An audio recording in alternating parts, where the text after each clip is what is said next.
Então, obrigado a todos por terem vindo. Nós convocámos esta conferência de imprensa para dar nota daquilo que está a ser o trabalho de mobilização para a greve que temos agendada para dia 24 de outubro, já a próxima sexta-feira, e dizer-vos que os sinais são muito positivos. Os trabalhadores estão-se a rever nas reivindicações que apresentamos e estão com vontade de lutar contra uma proposta de orçamento de Estado que não satisfaz de maneira nenhuma a necessidade de valorizar tanto o trabalho na administração pública como os próprios serviços públicos. A prova disso é uma proposta de aumento salarial que não cobra de maneira nenhuma, não inverte o rumo de empobrecimento a que têm sido tratados os trabalhadores da administração pública, desinveste nos serviços públicos. Eu lembrava que, por exemplo, no orçamento para a saúde, e sublinhava que o orçamento é para a saúde, não é para o Serviço Nacional de Saúde. Mais de metade daquele dinheiro é entregue a privados, mais de metade daqueles 17 mil milhões, que agora cresceram 1,4% em relação ao ano anterior,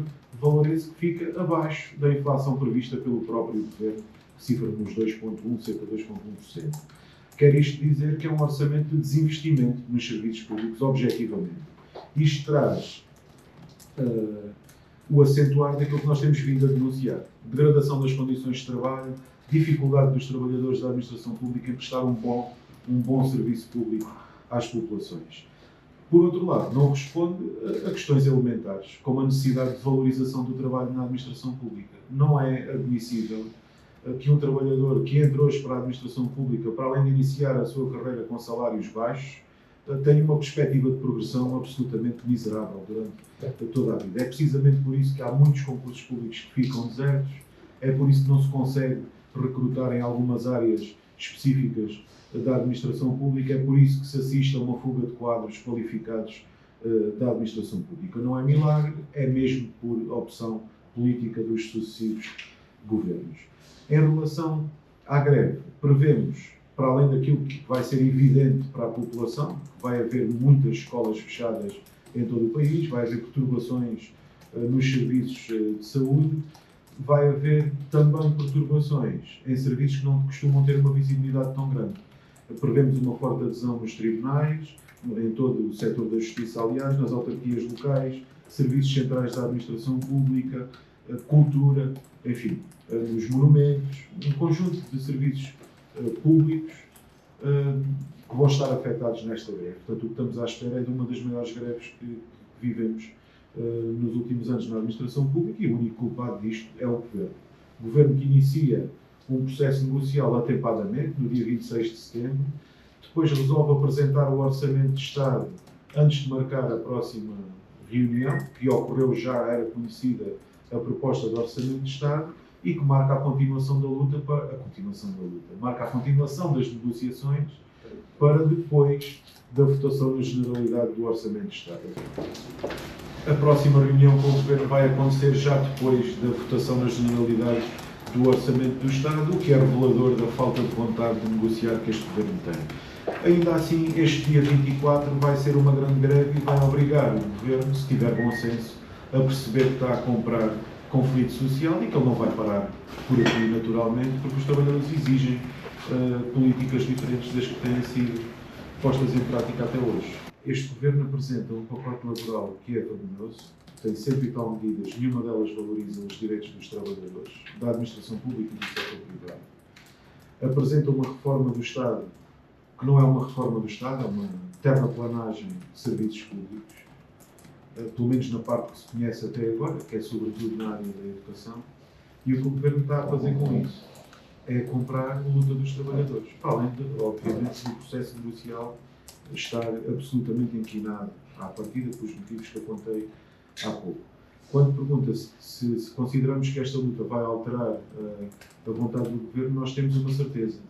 Foi a luta dos trabalhadores que derrubou governos, que derrubou os governos da Troika, que devolveu as 35 horas aos trabalhadores, que garantiu, noutros anos, a valorização do trabalho, o aumento de dias de férias, enfim. Não há nada que seja um direito dos trabalhadores que não tenha resultado da luta. Este governo é um governo de direita, apoiado no Parlamento por outras direitas e pela extrema-direita. Portanto, não estamos à espera que, sem luta, este governo ceda. É por isso que a estamos a programar, é por isso que a estamos a alimentar e é por isso que os trabalhadores estão a demonstrar, como disse há pouco, uma forte adesão a estas lutas. Nós estamos em querer, trata-se de um governo legítimo, naturalmente, eleito democraticamente, mas que não está a cumprir o seu papel de valorizar os trabalhadores, entre eles os trabalhadores da administração pública. Portanto, o que nós estamos aqui a tratar é desenvolver um caminho de luta que permita uma alteração de políticas, e isso temos a certeza absoluta que o povo é sempre soberano,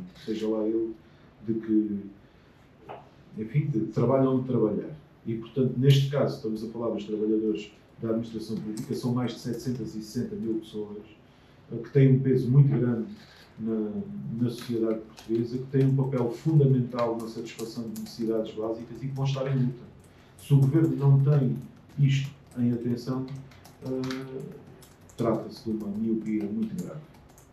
E, portanto, estamos em crer que será a luta a determinar esta alteração de políticas. Se o governo se sentar à mesa connosco e se aproximar das posições que temos como negociais, e o que está aqui em causa é, em termos salariais, uma alteração da política de empobrecimento. Portanto, não é com os aumentos salariais que são propostos que se inverte esse rumo de empobrecimento.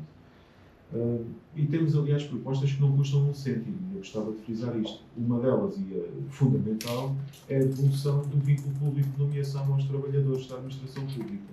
Isto permite erradicar a precariedade da administração pública e permite uma coisa, eventualmente mais importante do que acabar com a precariedade, e permitam-me meter isto entre aspas, que é garantir que os serviços públicos estão sempre munidos do número de trabalhadores suficientes para que continuem a existir.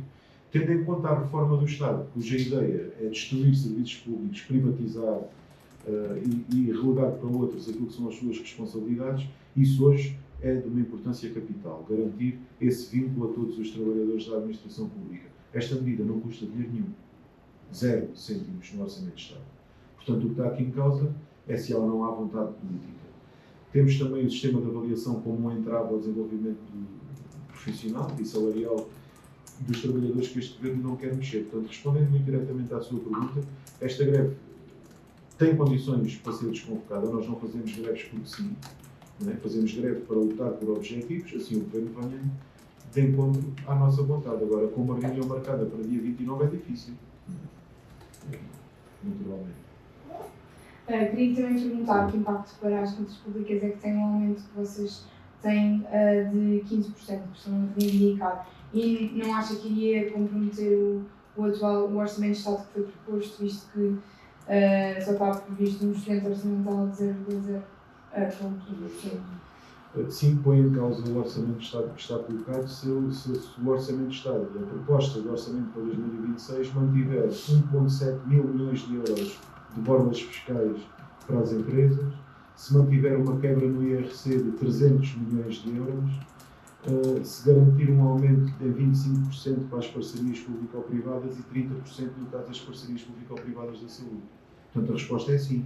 O Governo tem mesmo que alterar a proposta de orçamento se quiser satisfazer as nossas reivindicações. A questão é que há lá dinheiro para isto. A prova que há é que o Governo entrega às populações, à população que trabalha, a nós todos que fazemos descontos de IRS, faz-nos uma poupança de 198 milhões de euros e, ao mesmo tempo, no conjunto das borlas fiscais, estão 2 mil milhões de euros.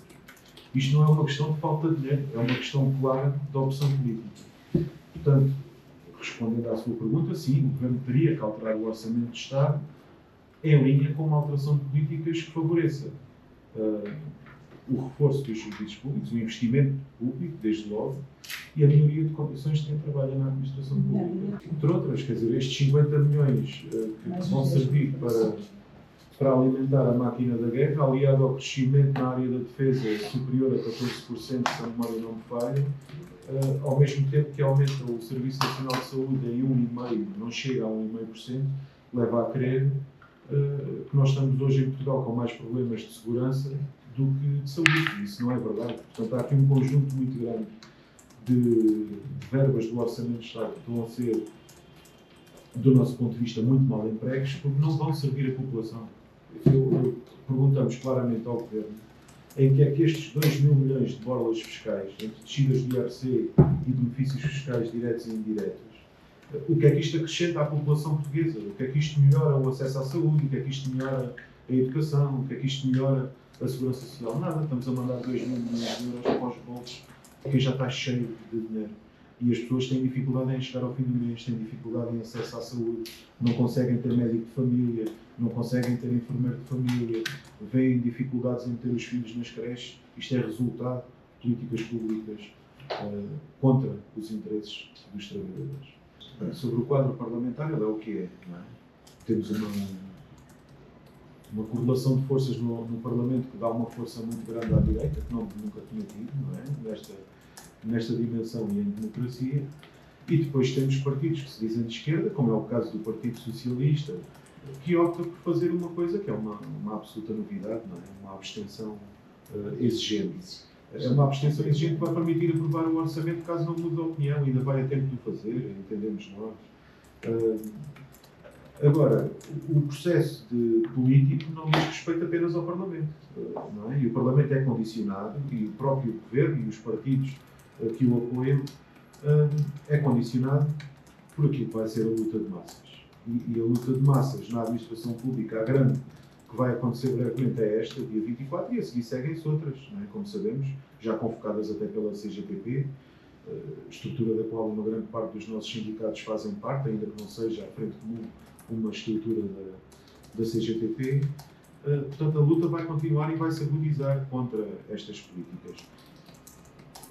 E, portanto, naturalmente, o Parlamento é o que é, fica com cada uma das forças políticas lá representadas o papel que vai ter na aprovação ou reprovação deste orçamento e, mais do que deste orçamento, destas políticas, das políticas que estão dentro do orçamento, que são de aprofundamento, de degradação dos serviços públicos. Isso ficará aí nas atas todas da história, do papel que cada um vai ter agora.